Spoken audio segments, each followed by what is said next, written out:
rise from seas, while we laughed, unknowing, in the breeze. She carried more than 1,200 men, on deck or working down below. We didn't look up. We didn't know. Leo Amundsen. Leo was just 17. He'd enlisted in July. The U.S. Marines, he must have been proud.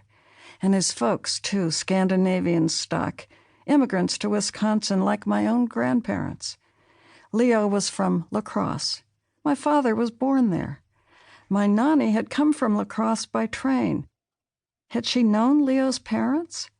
Had she nodded to Mrs. Amundsen on the street? Had she said, "Good morning, I hear your boy's a Marine now"? Nanny and I played on the beach in the sunshine. On the horizon, the boy from La Crosse, just 17, service number 309872, was on the ship. We never knew. George and Jimmy. George and Jimmy Bromley, brothers from Tacoma, handsome boys with curly hair.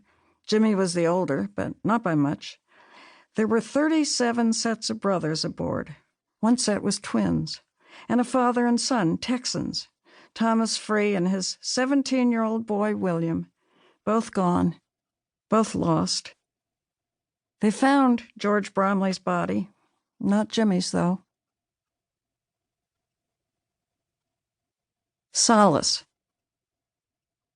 The hospital ships had names that spoke of need, comfort, hope, solace, mercy, refuge. They carried the wounded and ill.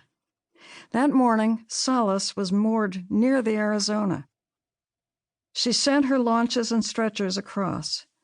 The harbor had a film of burning oil. Scorched men were pulled one by one from the flames and taken to Solace. Jake and John Anderson. John Anderson survived the attack. He'd been preparing for church.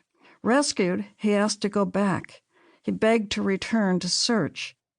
He was burned and bleeding. "My brother's still there," he said.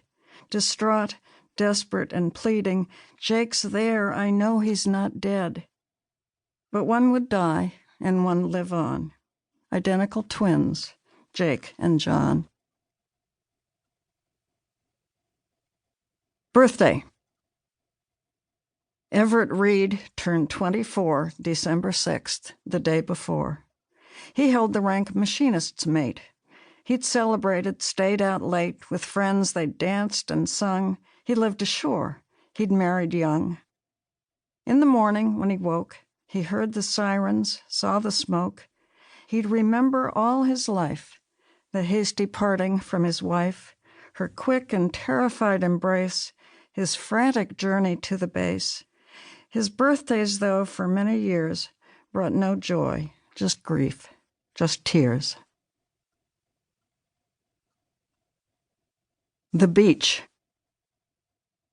The morning beach was deserted. We were alone, Nani and me, and Daddy, his camera whirring. I tiptoed, pranced, and flirted with waves, just we three, an empty beach, nothing stirring. And if we'd looked and been alerted to a gray ship at the edge of the sea, the mist would still have been there, blurring the shape of a ship moving slowly. Now, years later, it seems holy. The band. NBU 22, that's what it was called.